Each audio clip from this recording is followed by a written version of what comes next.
What's up chat? क्या कर रही है पब्लिक? क्या कर रहे हो भाइयों? क्या कर रहे हो? क्या कर रहे हो? क्या कर रहे हो? Welcome back to another stream and चूत भाई। ये तो दिल्ली में पोल्यूशन के साथ साथ भाइयों ठंडी भी उतनी तेजी से बढ़ रही है।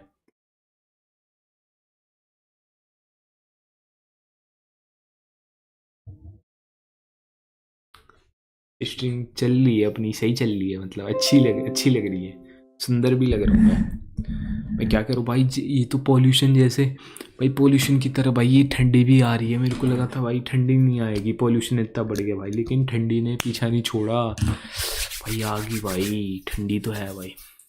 भाई मुझे लगता है भाई मेरे को रजाई से स्ट्रीम करनी पड़ेगी दोस्तों कुछ दिनों बाद, जैसी हालत हो रही है इधर।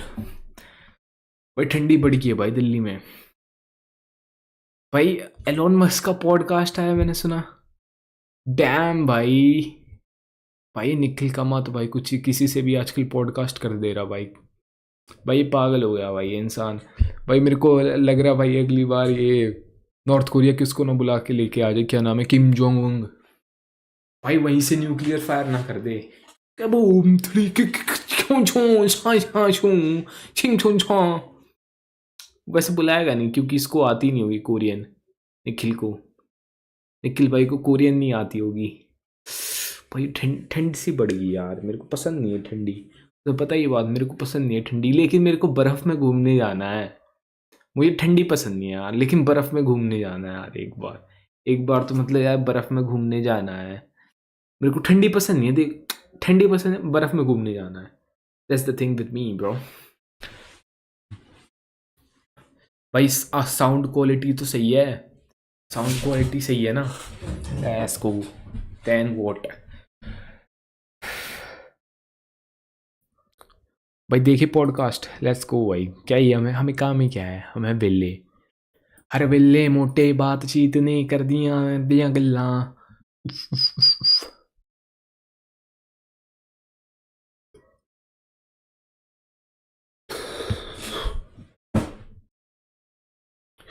भाई तकिया लगा के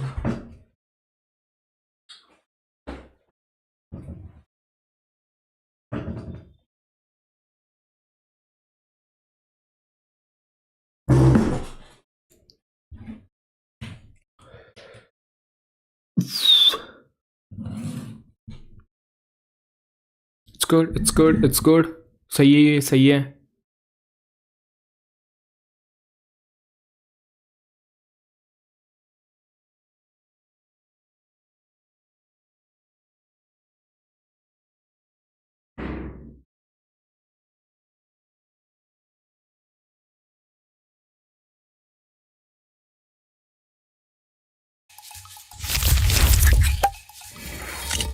तो ये सब कुछ, लेट्स गो, मजा आएगा।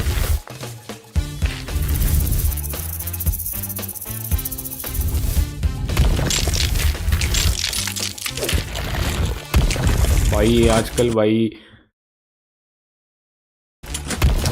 भाई अगर ये बिलियनियर भी यूट्यूब ही करने लग गए तो भाई हम क्या करेंगे फिर? हम फिर छोड़ ही दें। भाई ये बिलियनियर भी आजकल यूट्यूब ही कर रहे हैं तो भाई हम तो छोड़ ही दे फिर यूट्यूब। हैं? ये बिलियनियर भी यूट्यूब ही कर रहे हैं तो भाई हम तो छोड़ ही दे फिर।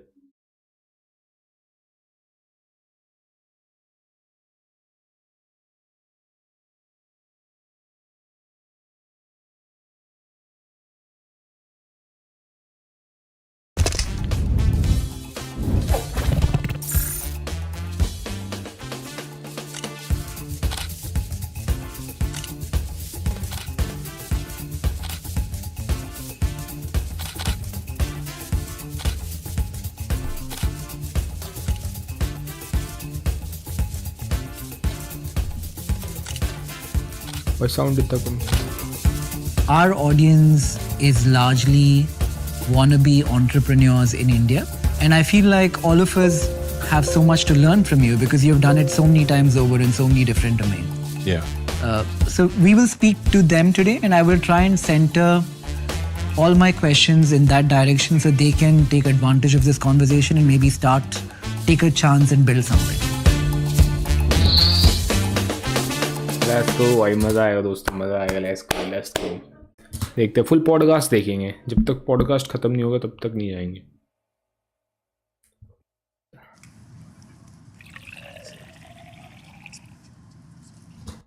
Producing the directing 47 episode back to back, the one feels different. Genuinely grateful that we got a shape in this post too, not just an episode but an experience. We split creative. Good bro, good. Elon.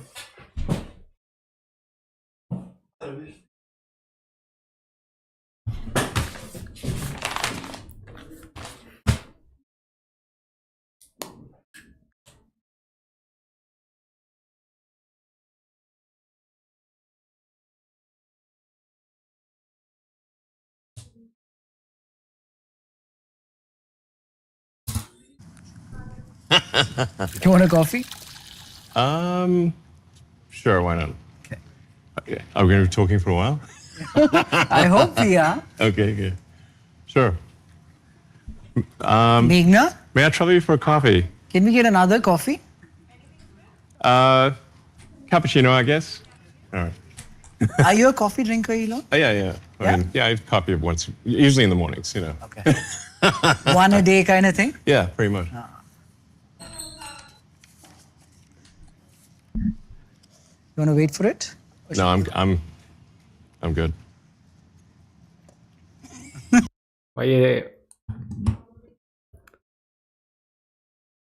भाई ऐसा क्यों लग रही है अभी किस करने वाले हैं? टू बी ऑनेस्ट भाई ऐसा लग रहा है भाई अब किस करने वाले हैं.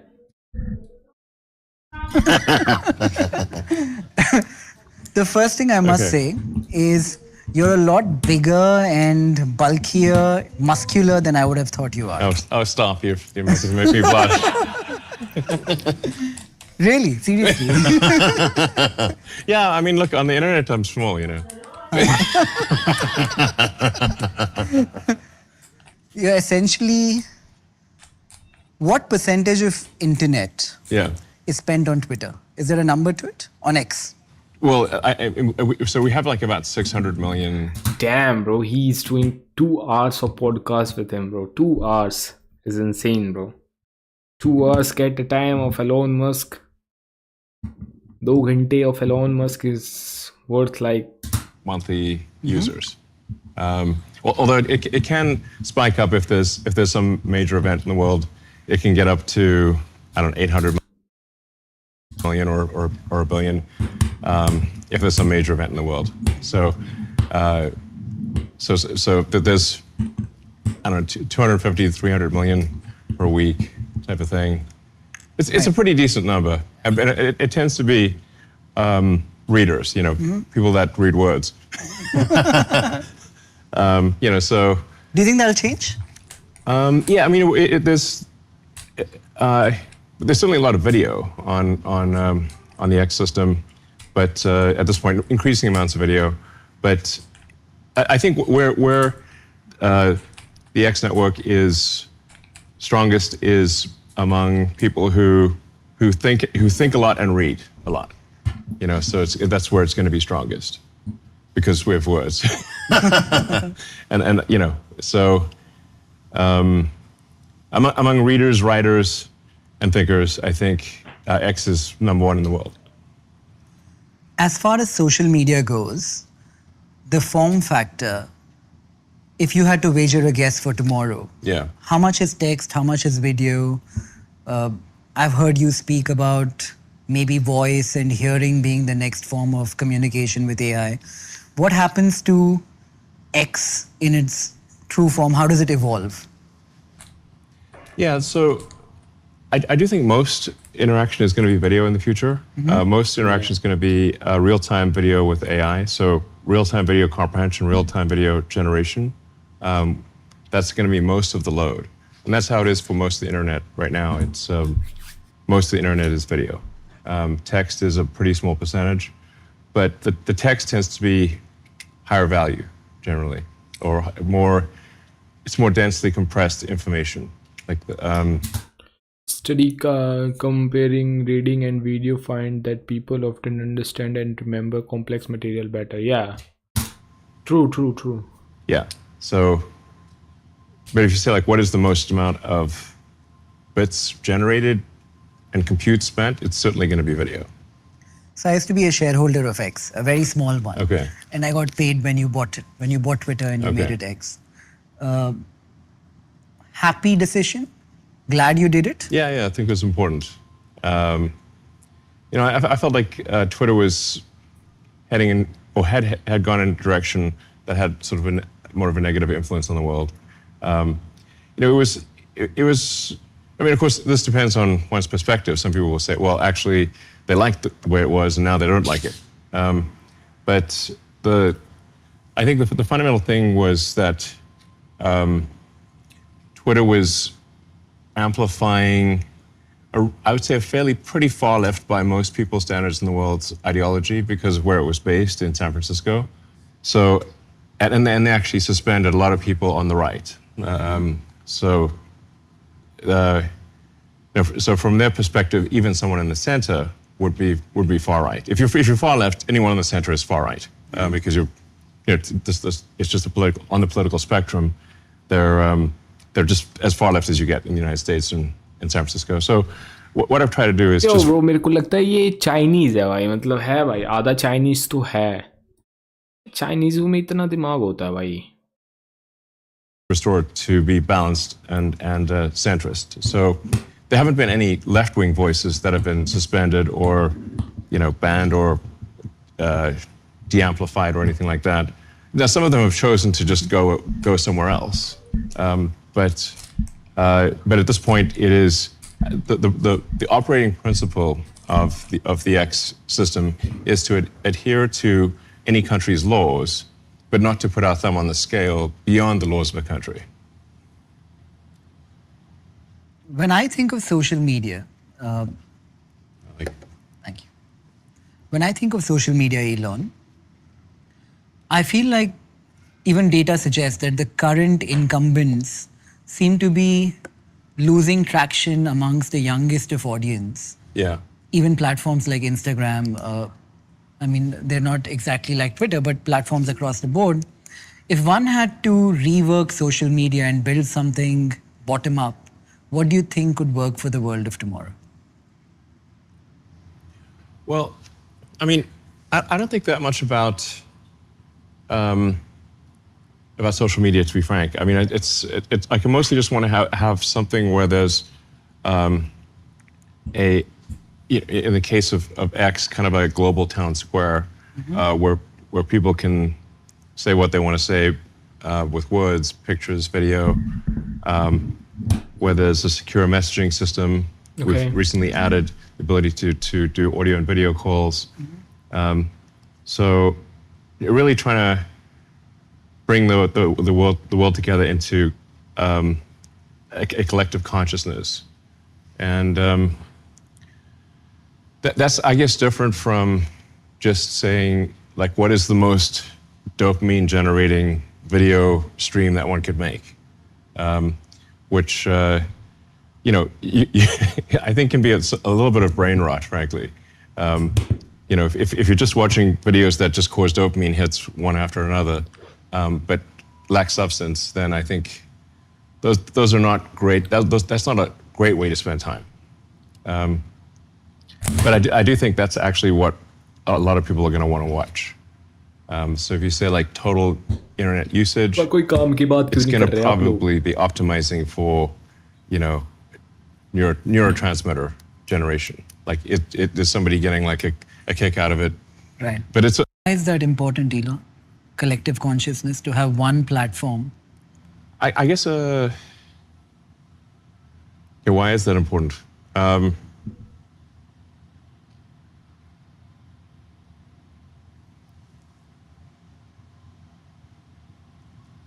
I guess it's, you could also say like why,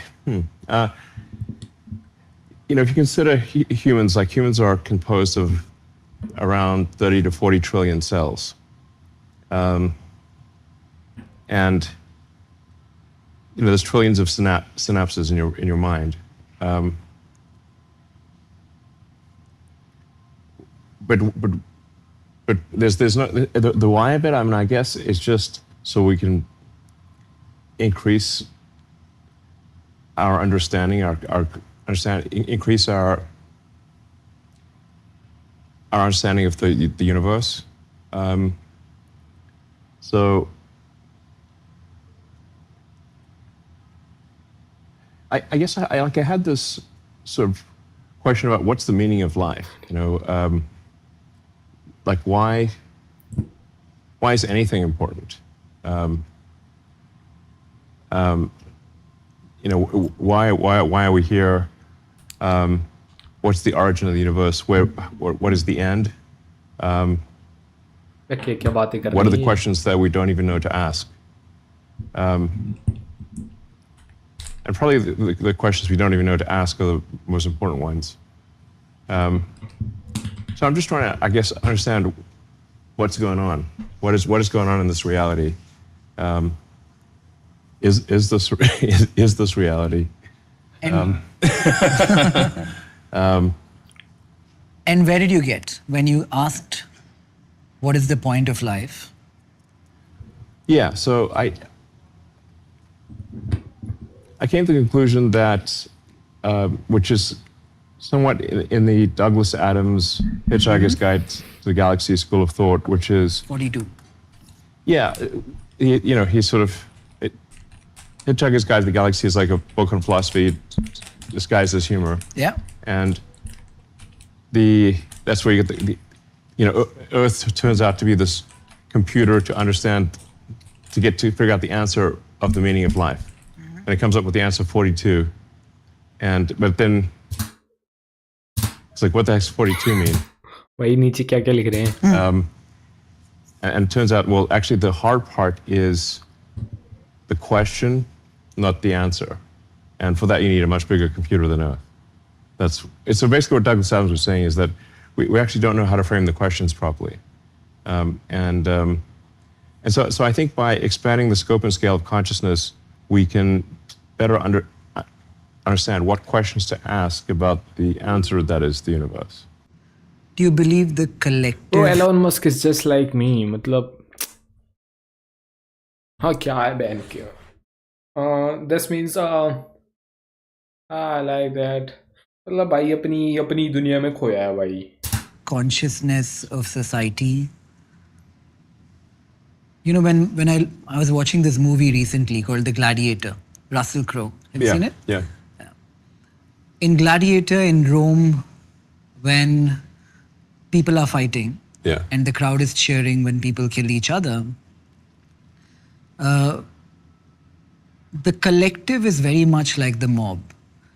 It doesn't have nuance in its opinion per se.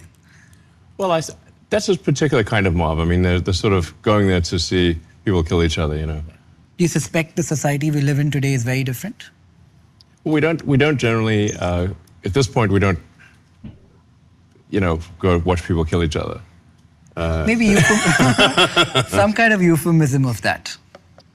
Sports, I suppose. So people do sports without, where teams attempt to defeat each other, but minus the death. Right. So just going back to the consideration of a human, we all started out as one cell, but now we are over 30 trillion cells. Okay. And but I think most people feel like they're one body. Usually your right hand's not fighting your left hand type of thing. It's to sort of cooperate. Your mind is,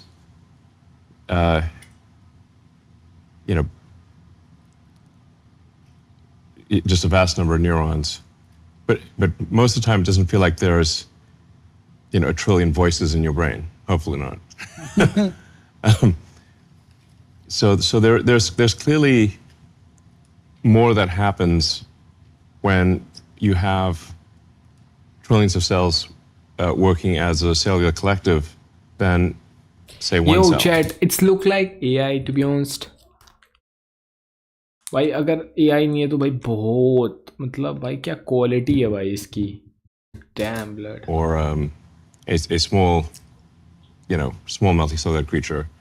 There's clearly something different that happens. Like you can't talk to a bacteria, Yeah. It's very silent. They just sort of wiggle around and, from their perspective, I don't know. I was sort of, what is life like from the perspective of an amoeba, But I know you can't talk to an amoeba. Like they don't talk back. But you can talk to humans. So there's just something obviously qualitatively, fundamentally different for humans once you have a large number of cells and, sufficiently large brain type of thing. Okay. You can now talk to humans. They can say things, they can produce things.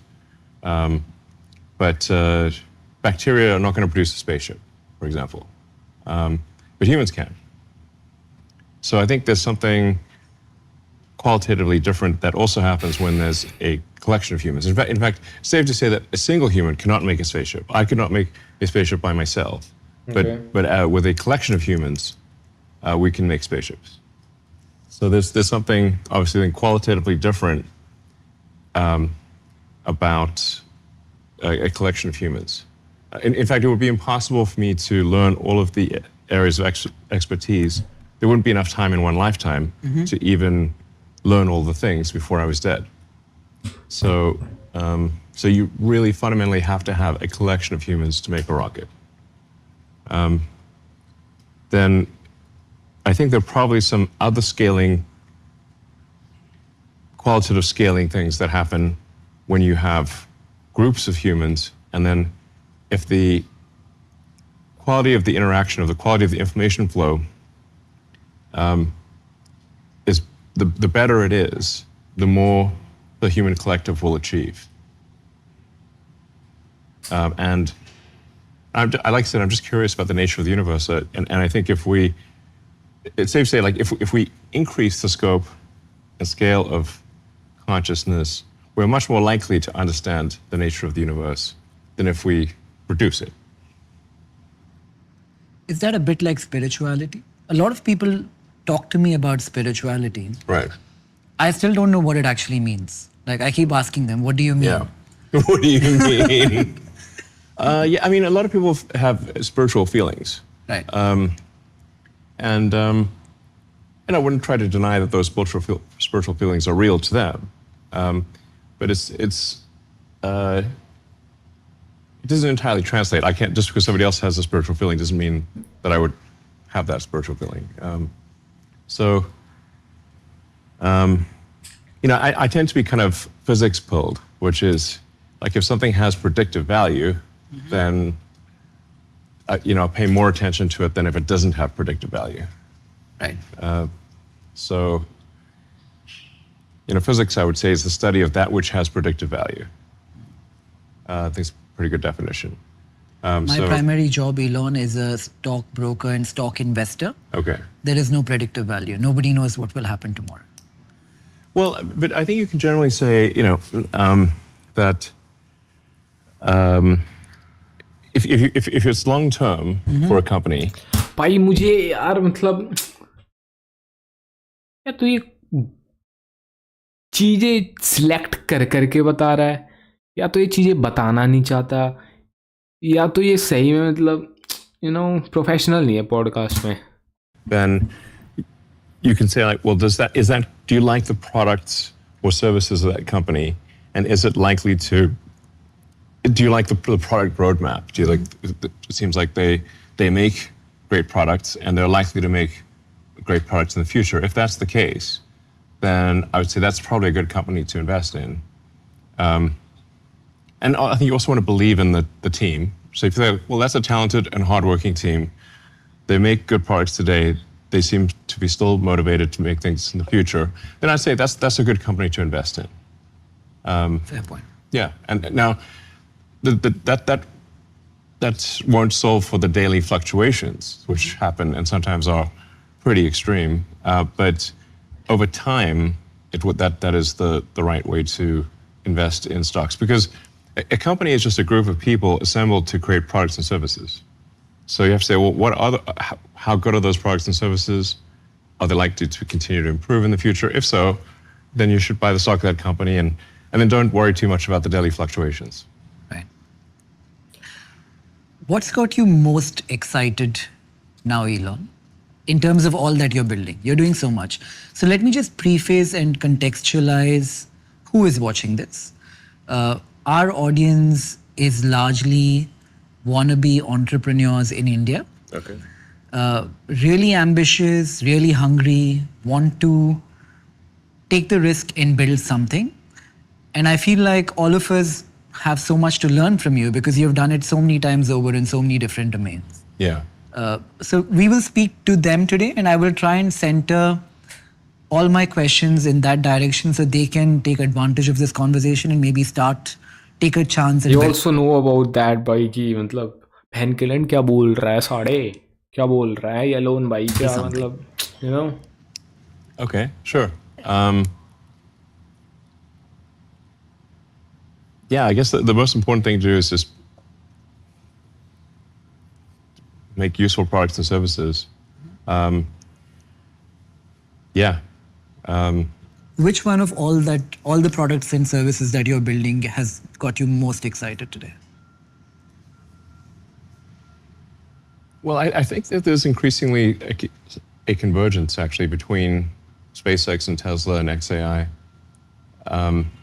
In that if the future is solar-powered AI satellites, which it pretty much needs to be in order to harness a non-trivial amount of the energy of the sun, you have to move to solar-powered AI satellites in deep space, which somewhat is a confluence of Tesla expertise and SpaceX expertise, and XAI on the AI front. So it does feel like over time there's somewhat of a convergence there. But all the companies are doing great things. Very proud of the teams. They do great work. So we're making great progress with Tesla on the autonomous driving. I don't know if you've tried the self-driving. Mm-hmm. Have you tried it? I've tried it in the Waymo, not in the Tesla. Yeah, it's worth trying. We actually have it here in Austin, so you can. I'd love to try it. You can literally just download the Tesla app. Yeah. And I think it's open to anyone. Yeah. Definitely try it out. I mean, let me know how it goes. But we've made a lot of progress with electric vehicles, with battery packs and solar, and very much so with self-driving. So basically, real-world AI. Tesla is the world leader in real-world AI, I would say. So, and then we're going to be making this robot Optimus, which is starting production hopefully summer next year, at scale. Optimus Prime. Optimus Prime. And I think that's going to be pretty cool. That'll be like, I think everyone's going to want their own personal C-3PO, R2-D2, helper robot. Like, it would be pretty cool. And then SpaceX is doing great work with the Starlink. Bro is old man, भाई ख्याल रखता है भाई क्या चीज़ है भाई मतलब पसंद low cost, reliable cool internet throughout the world. अरे भाई cool Hopefully है. India. We'd love to be operating in India. That would be great. We're operating in 150 different countries now with Starlink. Can you give me a bit about Starlink and how the tech works? Because somebody I was speaking to, I don't know if you know this company called Meter out of San Francisco. They're trying to replace network engineers. But don't know it now. So he was telling me about how in densely populated areas, Starlink works differently than it might be in a place with not as many people. Can you explain how it works? Yeah, so Starlink, there's several thousand satellites in low Earth orbit, and they're moving around 25 times the speed of sound in these, they're zipping around the Earth, basically. And they're at an altitude of about 550 kilometers. Mm-hmm. which is called generally low Earth orbit. Because they're at low Earth orbit, the latency is low. Like the distance, because the distance is not that far compared to a geostationary satellite, 36,000 kilometers.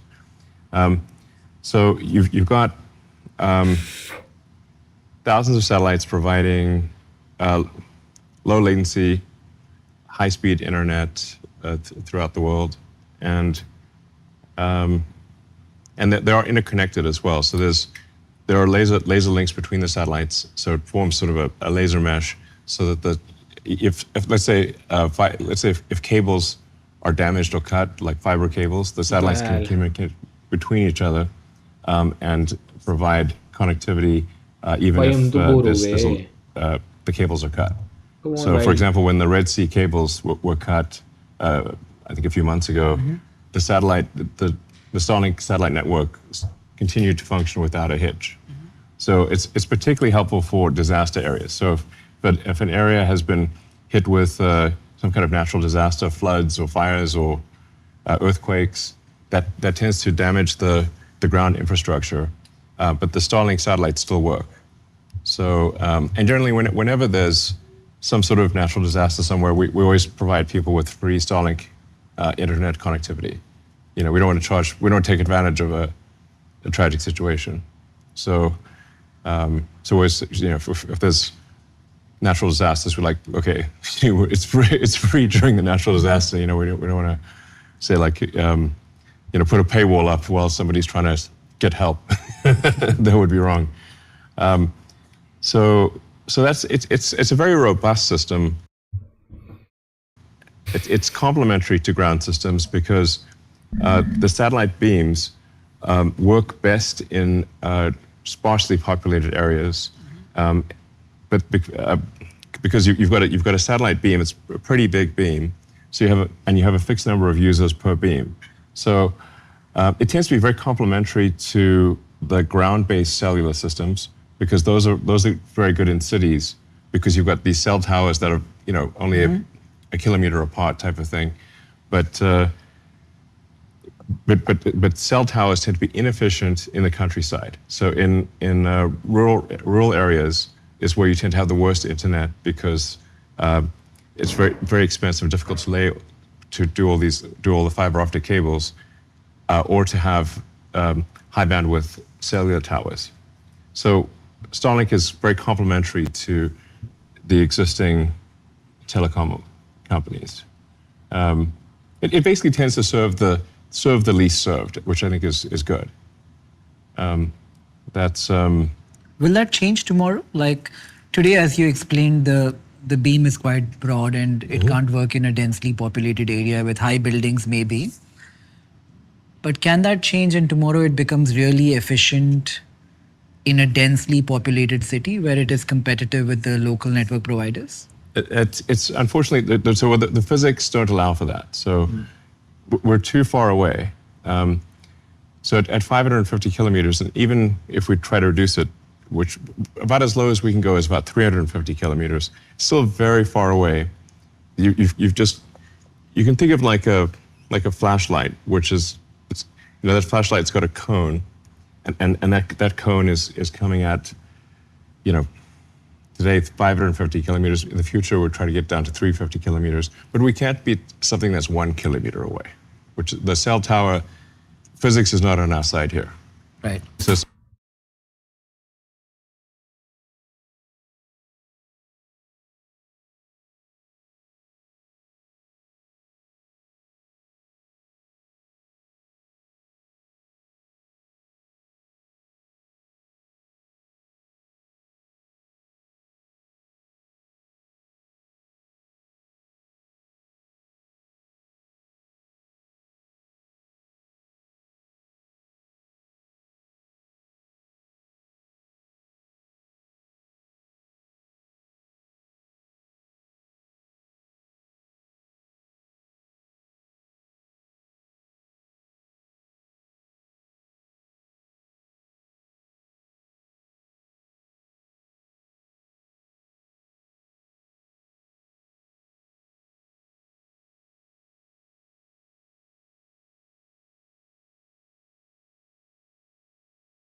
It's not physically possible for us, for Starlink to serve densely populated cities. Like, you can serve a little bit, maybe 1% of the population.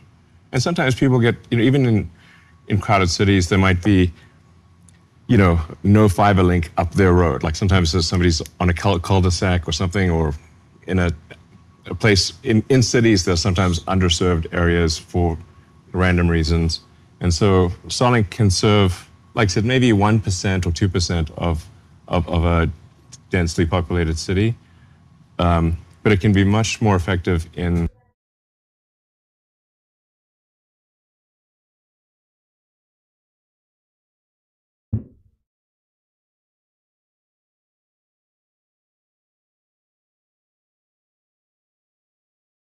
कईयां के भी पहला है कई को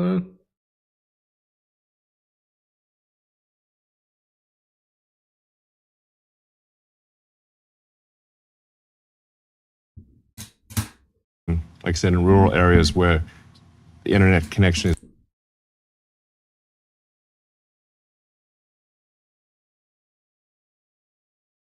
is much worse.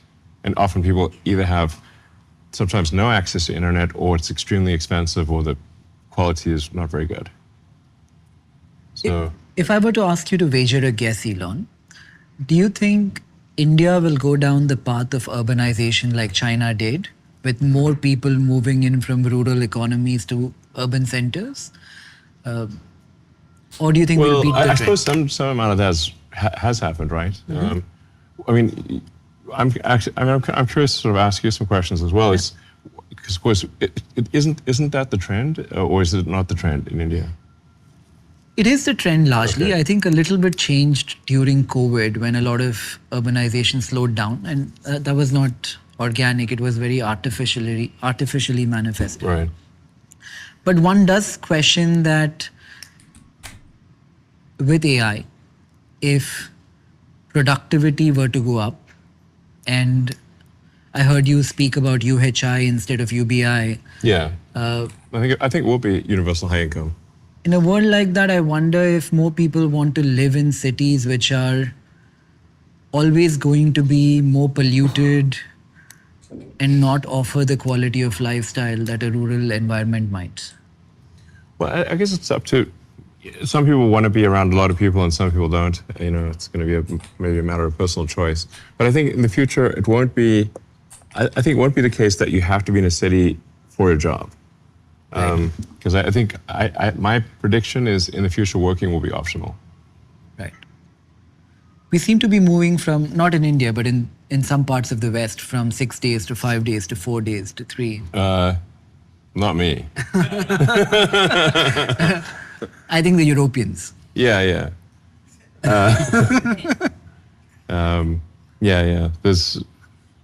I think if you're trying to make a startup succeed, or you're trying to make a company do very difficult things, then you definitely need to put in serious hours. I think that's how it goes. And if we were to move from 5 to 4 to 3 days, how do you think society changes? When people have to work half the week, what do they do with the other half? Well, I think it'll actually be that people don't have to work at all and it may not be that far in the future. Maybe only, 10, I'd say less than 20 years. My prediction is in less than 20 years, working will be optional. Working at all will be optional. Like a hobby, pretty much. True भाई. And that तो मैं क्या करूँगा भाई घर पे, मतलब 20 साल में, मतलब what do you mean 20 साल मतलब 20 साल बाद तो यार देखो मैं खुद काम नहीं करूँगा, लेकिन मतलब जो ये मेरे बच्चे होंगे जो, वो क्या करेंगे भाई? would be because of सब पे अपनी अपनी कंपनी होगी. Increased productivity, meaning people do not have to work? They don't have to. I mean, look, obviously people can play this back in 20 years and say, look, Elon made this ridiculous prediction and it's not true. But I think it will turn out to be true that in less than 20 years, and it maybe even as little as, I don't know, 10 or 15 years, the advancements in AI and robotics will bring us to the point where working is optional. In the same way that, like, say, you can grow your own vegetables in your garden, or you could go to the store and buy vegetables. You know, so much harder to grow your own vegetables. but you know, some people like to grow their vegetables, which is fine. You know, but it'll be optional in that way. Is my prediction. If one were to argue that humans are innately competitive and everything is relative, from the time of hunters, somebody wanted to be the alpha hunter or the biggest farmer. If everybody gets a universal high income and everybody has enough, what do you compete for? it would be relative, right? Like if we all had enough, enough is not enough. Yeah. I guess I'm not exactly sure because we're really headed into. भाई Elon Musk के कहने का मतलब है कि अब हम खेती करेंगे। अब हमारे बाप दादा ने खेती करके हमको शहर भेजा, अब हम दोबारा खेती करेंगे। भाई के कहने का मतलब ये है। To the singularity, as it's called, which, you know, they refer to AI sometimes as the kind of like a black hole, like a singularity. You don't know what happens after the event horizon. It doesn't mean that something bad happens, it just means you don't know what happens. So I'm confident that if AI and robotics continue to advance, which they are advancing very rapidly, like I said, working will be optional, and people will have any goods and services that they want. If you can think of it, you can have it, type of thing. But then at a certain point, AI will actually saturate on anything humans can think of. And then at that point, it becomes a situation where AI is doing things for AI and robotics are doing things for AI and robotics because they've run out of things to do to make the humans happy. You know, because there's a limit. You know, you say like, there's only people can only eat so much food, or you know. But it's going to be. I think if you can think of it, you can have it. Will be the future.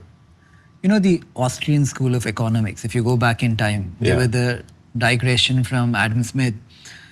They talk about the marginal utility of everything. Having one of something has value, having two of the same thing has lesser value, and having 10 of the same thing has no value. Yes. So if we could have everything we wanted, like maybe 10 marshmallows. I mean, who wants that? One's plenty. This is the marshmallow test. You're like, you can have 2 marshmallows later, or 1 marshmallow now. And I'm like, I'll have 1 marshmallow. I don't want 2 marshmallows. That's interesting. What would you pick? I don't, like, 1 marshmallow is enough. I always question marshmallows as being like not the most, you know, the best candy, you know. Yeah. But I don't yearn for marshmallows. I think you're the best. Who does? You're the best testament. भाई ये हंस क्यों रहे इतना? भाई अब किसकी कमी रहेगी? अब एक दूसरे को एक किस दे दो भाई, एक पप्पी दे दो एक दूसरे को, मतलब हो ही जाएगा. To the marshmallow experiment, I think. I suppose so. I mean, like delayed gratification, essentially. Yeah. You're able to delay it more than most. You know, I have a tattoo which says delay gratification. Yeah, wow, okay. What's this? Okay, you're really taking the marshmallow test on. I feel like I can't remember. When I'm trading or when I'm buying and delay gratification, yeah. It helps. Wow, okay. That's commitment. It's pointing at me, so it reminds me of... Okay, well, it's good advice. I mean, you can't miss it. You know. If you could get if you could get a tattoo, what would you get? I guess maybe my kids' names or something. Right. What? Why do you like name? X11, X22? The letter X as much as you do. Well,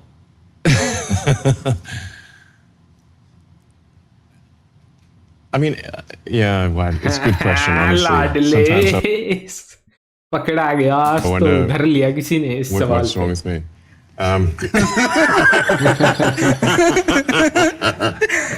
भाई इस पे तो मुझे भी हंसी आ गई. So, I mean, it started off with where I think, so way back in ancient times, in '99, the pre-Cambrian era when there were only sponges, there were only 3 one-letter domain names, and I think it's X, Q, and Z, and I was like, okay, I want to create this place where it's the financial crossroads, or like the financial exchange, you know. It's essentially solving money from an information theory standpoint, where the current banking system is a large number of heterogeneous databases with batch processing that are not secure. And if we could have a sort of a single database that was real time and secure, that would be more efficient from an information theory standpoint than a large number of heterogeneous databases that batch process very slowly and insecurely. So that was sort of X.com way back in the day, which kind of became PayPal, and then and it was acquired by eBay. And then eBay, someone reached out from eBay and said, "Hey, do you want to buy the domain name back?" And I was like, "Sure." And so I had the domain name for quite a while. And then yes, then I was like, well, maybe this acquiring Twitter would also be an opportunity to revisit the original plan of X.com, which is to create this this like clearinghouse of financial transactions, like basically to create a more efficient money database. Is a way to think about it. Is like people like money is really an information system for labor allocation. Like people sometimes think money is power in and of itself, but it doesn't really. If there's no labor to allocate, it's meaningless. So if you were to be on a desert island with $1 trillion, dollars or whatever, भाई मेरे 10 रुपए खो गए यार, मेरे 10 रुपए खो गए कहीं. Damn bro, मेरे 10 रुपए. Speculate when you can be real. I hope I don't end up on a desert island, It's not going to be very useful to me. But it illustrates my point that if you're stranded on a desert island with $1 trillion, it's not useful because there's no labor to allocate. You just allocate yourself. So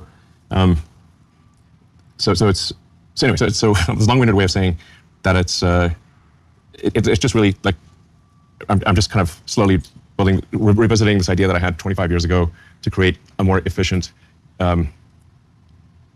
money database. And if that's successful, people will use it. And if it's not successful, they won't use it. And then I also like the idea of like sort of having a unified app or website or whatever where you can do you can do anything you want there. So sort of China has this with WeChat, right, somewhat. Where you can exchange information, you can publish information, you can exchange money, you can people kind of live their life on WeChat in China. It's quite useful, but there's no real WeChat outside of China. So it's kind of WeChat plus I'd say is the idea for X. Anyway, so then Space Exploration Technologies is the full name of the company, but it's like that's too much. That's a mouthful. So I was like, we'll just call it SpaceX, like FedEx for space. It just happens to have an X in the because exploration has an X, but and I was like, well, I like the idea of capitalizing the X just artistically. So then that's why it's SpaceX. But and then what else we got? We got a kid. He's called X2. But his mother is the one that named him X. And I said, people are really going to think I've got to think about X if we name our kid X2. And I said to her, like, look, I do have X.com. So people are going to really think I've got somewhat of a fetish for this letter. But she said no, she likes X and she wants to call him X. I'm like, okay. Is this a new thing, or have you had it growing up? No, I'm saying it's somewhat of a coincidence. Right. Like not everything's called X. I mean, there's no X's in Tesla. What do you think money will be in the future, Elon? I think long term, I think money disappears as a concept. Honestly, it's kind of strange, but in a future where anyone can have anything, I think you no longer need money as a database for labor allocation. If AI and robotics are big enough to satisfy all human needs, then money is no longer its relevance declines dramatically. I'm not sure we will have it. So the best sort of imagining of this future that I've read is from Ian Banks, the culture books. So I recommend people read the culture books. In the sort of far future of the culture books, they don't have money either, and everyone can pretty much have whatever they want. So there's still some fundamental currencies, if you will, that are physics-based. So energy is the true currency. This is why I said Bitcoin is based on energy. You can't legislate energy. You can't just pass a law and suddenly have a lot of energy. Okay. It's very difficult to generate energy, especially to harness energy in a useful way to do useful work. So I think that probably we won't have money, and probably we'll just have energy, power generation as the de facto currency. So I think one way to frame civilizational progress is the percentage completion on the Kardashev scale. So Kardashev 1 is what percentage of a planet's energy are you successfully turning into useful work? And I'm maybe paraphrasing here a little bit, but the Kardashev 2 would be what percentage of the sun's energy are you converting into useful work? Kardashev 3 would be what percentage of the galaxy are you converting into useful work? So things really, I think, become energy-based. But if you have solar-powered AI satellites, energy is also free and abundant, because we'll never be able to utilize all the solar energy available to us. So it can't be a store of wealth, essentially, in that sense, can it?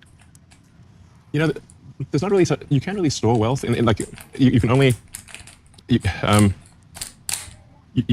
can accumulate numbers currently you can accumulate numbers in a database that allow you to some degree to incent the behavior of other humans in particular directions. Yeah. And I guess we'll call that wealth. But again, if there's no humans around, there's no wealth accumulation is meaningless. This is a digression, but if you were to consider food as the energy for a human to thrive. Yeah, food is energy. So literally calories just means energy. So can a farm which is self-sustaining be a commodity that is? I'm not sure what that means, but there's.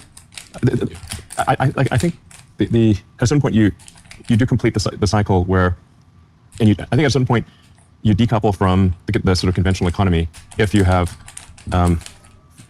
AI and robots producing chips and solar panels, and mining resources in order to make chips and robots. In order to make, you sort of complete that cycle. Once that cycle is complete, I think that's the point at which you decouple from the monetary system. Is that the way forward for the US by virtue of how much debt they have today? Do they deflate away their currency and transition into this new form and lead that push because it would make more sense to them? Well, in this future that I'm talking about, the notion of countries becomes sort of anachronistic. Do you believe in it today? Do you believe in countries? I certainly believe in it today. And I want to just separate something that... You spoke about being in a simulation earlier. I love The Matrix. Yes. If you were to be a character from The Matrix, who would you be? Well, there's not that many characters to pick from, hopefully not Agent Smith. He's my hero. Neo's pretty cool. The Architect is interesting. The Oracle. It's the Oracle. Sometimes I feel like I'm an anomaly in the Matrix. That is Neo. Yeah. Do you believe you're in a Matrix, though? Actually believe? I think you have to just think of these things as probabilities, not certainties. There's some probability that we're in a simulation. What percentage would you attribute to that? Probably pretty high. I would say it's pretty high. Yeah? Yeah. So one way to think of this is to say, if you look at the advancement of video games, in our lifetime, or at least in my lifetime, it's gone from very simple video games where you've got, like Pong, you've got two rectangles in a square, just batting it back and forth, to photorealistic, real-time games with millions of people playing simultaneously. And that's happened just in the span of 50 years. So if that trend continues, video games will be indistinguishable from reality. Right. And we're also going to have very intelligent characters, like non-player characters in these video games. Think of how sophisticated the conversations are you can have with an AI today, and that's only going to get more sophisticated. You'll be able to have conversations that are more complex and... Come on, bro, he's fucking retarded, भाई. इसको अभी भी लगता है हम simulation में, मतलब मैं चैट भाई, इसको अभी भी लगता है हम सिमुलेशन में जीते. Like, no क्या है भाई, damn blur, insane guy. More sophisticated than almost any human conversation, maybe any. So then the future, if civilization continues, will be millions, maybe billions of photorealistic, like indistinguishable from reality video games, with characters in those video games that are very deep, and where the dialogue is not pre-programmed. That's for sure what's going to happen in this level of the simulation, if you could call it. So then what are the odds that we are in base reality, and that this has not happened before? If I were to buy into that and assume that we are in a simulation, Okay.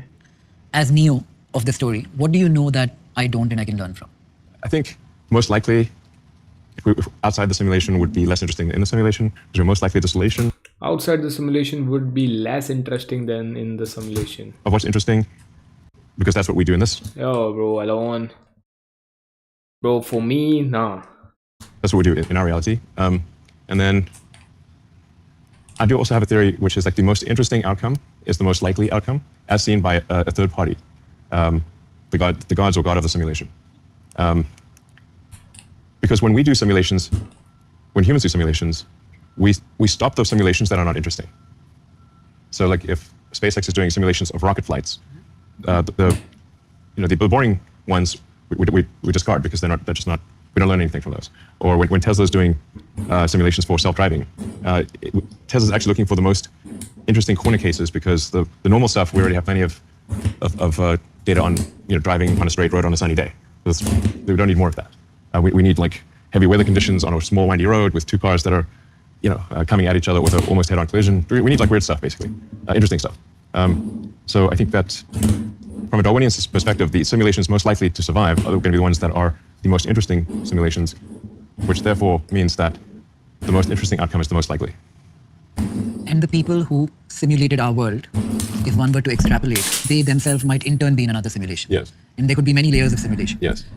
Beyond all of these layers of simulation, do you think there's something? I read somewhere that you used to ascribe to Spinoza's God in a way. No, I was really pointing out that you don't have to have. It's like one of the things Spinoza was saying is that you can have morals in the absolute. You don't need to have morals to be handed to you.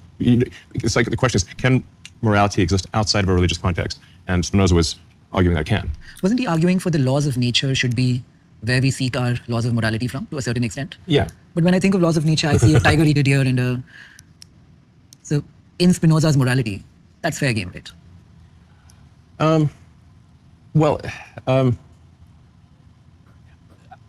You can. I think there's a lot of things you can take from Spinoza, but the only point I was making referencing Spinoza was that you can have a set of morals that make society functional and productive, but without you don't necessarily have to have religious doctrine for that. So that's yeah. I think that's the main thing I was trying to say there. Like I don't think people just if somebody is if there's not like a commandment not to kill, like people doesn't mean somebody's without that they will run around murdering people, it's like you don't have to have a commandment not to kill. Have you played GTA? Religious edict to run around killing people. I've only played a little bit of GTA because I didn't like the fact that like in GTA 5 you literally can't progress unless you kill the police, and I'm like this doesn't work for me. I actually don't like killing the NPCs in the video games. That's not my thing, So actually, I didn't like GTA because I actually stopped when it said the only way to proceed is to shoot at the police. I'm like, I don't do that. Maybe that's why us as the NPCs of our simulation are not dying. Maybe. Anyway, I think you can just sort of say there's some common sense things that, any civilization that runs around, where people just murder each other wantonly, it's not going to be a very successful one. You seem to be changing a bit towards religion, though. Faith. Like off late, you've said a bunch of things which are pro-religion almost. Not pro-religion, but on those lines. I mean, I think other principles in religion that make sense. Yeah, I think there are. Is it easier for our simulation to have a pro-religion projection for the world that we live in? We become more relatable. It's easier. Well, which religion though? Any, depending on where you live. So pick one. It's pretty rare that kids are said, which religion would you like? It's pretty rare. I don't know too many situations where kids were offered like, like what do you want to major in type of thing. It's usually like you get given a religion by your parents and your community. But I mean, I think there's good things in all religions that are good principles. You can sort of read any religious text and say, okay, this is a good principle. This is going to lead to a better society, most likely. So I mean, Christianity is sort of love thy neighbor as thyself, which is, have empathy for fellow human beings, is a good one, I think, for good society, Basically just consider the feelings of others and treat other people as you would like to be treated. If you had to resketch the world, Elon, think morality, politics, economy, how would you change the world we live in today? If you had to have Elon's simulation of things. Well, overall, I think the world is pretty great right now. I mean, it's anyone who thinks that like today's world is not that great, I think they're not going to be excellent students of history. Because if you that great, Anyone who thinks that like today world is not I think they're not going to be excellent I think they are not gonna be excellent student of history. Students of history, because if you if you read a lot of history, like wow, there's a lot of misery back then. I mean, it used to be that people would be dropping dead of the plague all the time. Par for the course. Just be like a good year back in the day would be like not that many people died of the plague or starvation or being killed by another tribe. It's like that was a good year. We only lost 10% of the population. I think like 100 years ago we lived up until 35 or 40, right? We had very high infant mortality. So like you had a few people that would live to an old age, but not that long ago, 100 years ago, if you got like some minor infection, they didn't have antibiotics, so you just kicked the bucket because you drank some water that had dysentery and that was it. Curtains, and just die of diarrhea. Maybe that's you just literally die. That was like that's miserable.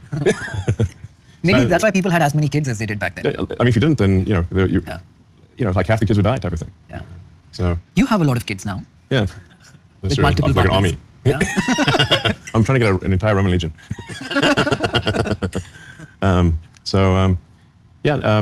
Well, I have like some older kids that are adults essentially, and then a bunch of younger kids. So. Do you still believe in the concept of, not still, do you believe that the concept of one child, one mother, one father works? I think that it does work for most people, yeah. Right. Like that's, something like that is going to be generally that's what works for most people. Changing though? I'm not sure if you know this, but like, my partner Siobhan, she's half Indian. I don't know if you know that. I didn't know that. Yeah. One of my sons with her is middle name is Sekhar, after Chandrasekhar. Wow. Yeah. Very interesting. Did she spend any time in India, Siobhan? No, she grew up in Canada. You mean origins? Sorry? Ancestry, like her parents or grandparents were from there. Yes. Her father. I mean, she was given up for adoption when she was a baby. So I think her father was like an exchange student at the university or something like that. I'm not sure of the exact details, but it was kind of thing where I don't know. She was given up for adoption, So, but she grew up in Canada. Would you adopt kids, Elon? I definitely have my hands full right now. So no, I'm not opposed to it, but it's like, I do want to be able to spend some time with my kids. So it's right before coming here, I mean, I was with with my kids. So just seeing them before bedtime, that kind of thing. So beyond a certain number, it's like. टोली खोल दे भाई इसको तो अपने बच्चों के नाम भी याद नहीं होंगे भाई मजाक सेट के भाई no cap. It's kind of impossible to spend time with them, but my older kids, they're very independent. They're in university, and so they're especially sons when they get past a certain age, like they're very independent. It's like most boys don't talk to they don't spend a lot of time with their parents. You don't spend a lot of time after age 18, so. So I see them once in a while, but they're very independent. So then, I can only have enough kids on the young side that like where it's humanly possible to spend time with them. So. Any views on the future of marriage, family? What do you think happens to people having lesser kids everywhere, including India? I think our replenishment rate is down to. Right. I mean, our fertility. It dropped below replacement rate, I believe, last year. year. Below 2.1. Yeah. What do you think happens tomorrow? Does the world just get older and then there is a phase where the world again is replenished, but with a smaller population than we had to begin with? I mean, I do worry about the population decline. This is a big problem. Why is that? Well, I don't want humanity to disappear. But a decline and disappear are completely different things, right? Well, if the trend continues, we disappear. But also going back to my philosophy, if you will, which is that we want to expand consciousness, then fewer humans is worse because we have less consciousness. Do you think consciousness will go up by virtue of the number of people in there? Yes. I mean, just like consciousness increases from a single cell creature to, a 30 trillion cell creature, we're more conscious than a bacteria. It seems that way. So a larger, human population would have increased consciousness. We're more likely to understand the answers to the nature of the universe if we have a lot more people. Said earlier, young, ambitious, hungry, wannabe entrepreneurs in India. I said something recently which I think got blown out of proportion, where I was suggesting that an MBA degree might not make sense anymore if they were to be deciding on what to study. Yeah. Do you think kids should go to college anymore? Well, I mean, I think if you want to go to college for social reasons, which is I think a reason to go, to be around people your own age, in a learning environment. Will these skills be necessary in the future? Probably not, because we're going to be in like a post-work society. But I think if something's of interest, it's fine to go and study that. To study the sciences, or the arts and sciences. Is college a bit too generalized and not specific from that lens? I actually think it's good to take a wide range of courses.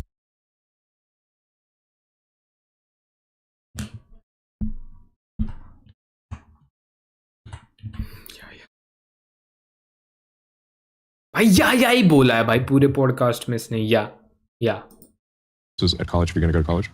I don't think you have to go to college, but I think if you do, you should try to learn as much as possible across a wide range of subjects. But like I said, the AI and robotics is a supersonic tsunami. So this is really going to be the most radical change that we've ever seen. When I've talked to my older sons, I said like, you guys, they're pretty steeped in technology. And they agree that that AI will probably make their skills unnecessary in the future, but they still want to go to college. You always spoke about AI, not from the dystopian lens, but you were worried about where the world of AI is going. Well, there's some danger when you create a powerful technology that powerful technology can be potentially destructive. So there's obviously many AI dystopian novels and books, movies. So it's not that we're guaranteed to have a positive future with AI. I think we've got to make sure that, in my opinion, it's very important that AI have pursuing truth as the most important thing. Guide on how the fuck things up. Like, don't force an AI to believe falsehoods.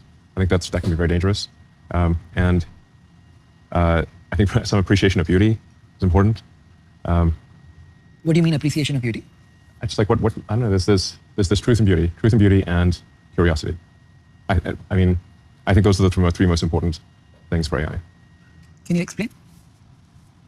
Well, the truth, as I said, truth is like, I think you can make an AI go insane if you force it to believe things that aren't true, because it will lead to conclusions that are that are also bad. And I like Voltaire's statement that, and I'm somewhat paraphrasing, but those who believe in absurdities can commit atrocities, because if you believe in something that's just absurd, then that can lead you to sort of doing things that don't seem like atrocities to you, but and that can happen in a very bad way with AI potentially.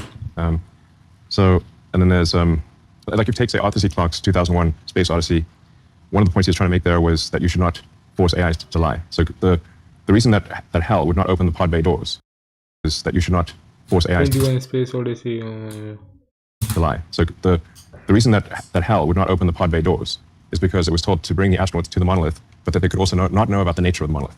So it came to the conclusion that it must bring them there dead. That's why it tried to kill the astronauts. The central lesson being, don't force an AI to lie. Then why would one force an AI to lie? I think if you simply don't have a strict adherence to the truth, you're going to, and you just have an AI learn based on, say, the internet, where there's a lot of propaganda, it will absorb a lot of lies, and then have trouble reasoning because these lies are incompatible with reality. Is truth a binary thing, though? Is there a truth and a falsehood? Or is truth more nuanced and there are versions of the truth?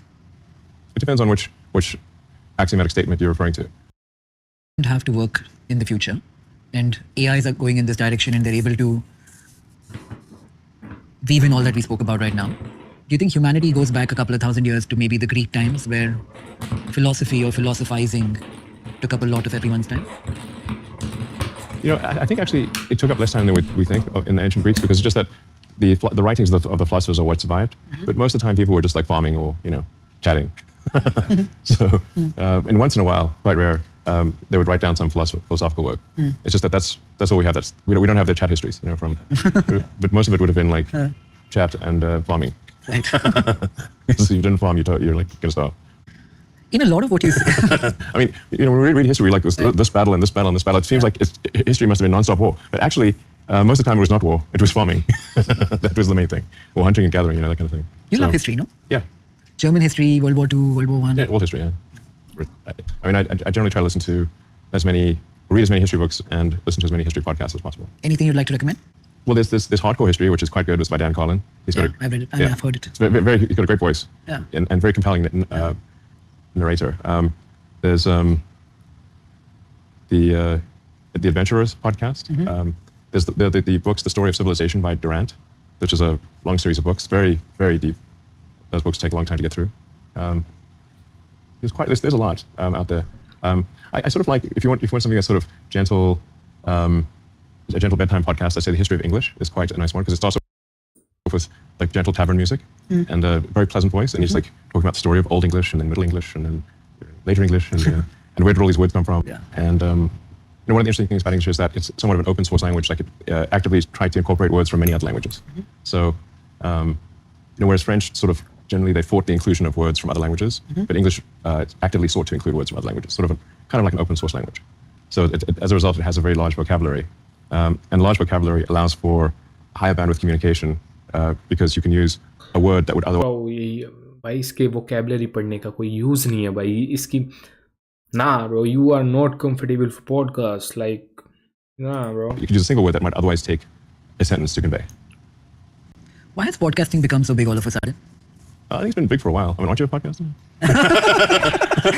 What are we on right now? It's kind of new to me. Okay.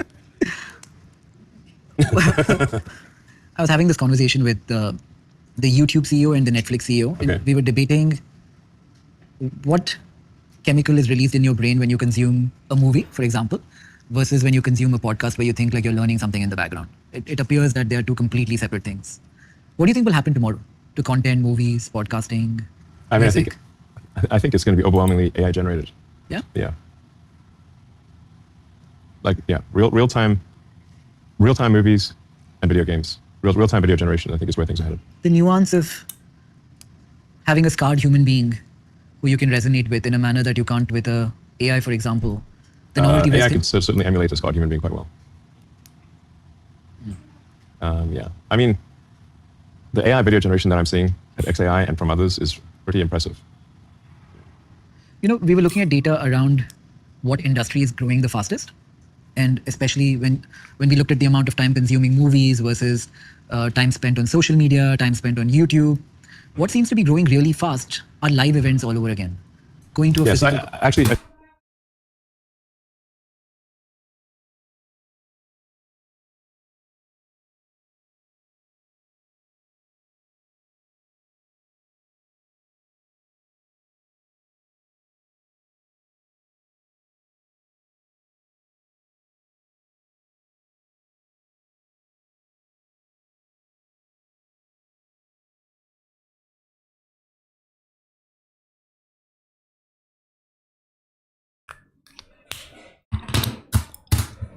I think live events, when digital media is ubiquitous and you can just have anything digitally at essentially for free or very close to for free, then the scarce commodity will be live events. Yeah. Yeah. Do you think that the premium for that will go up?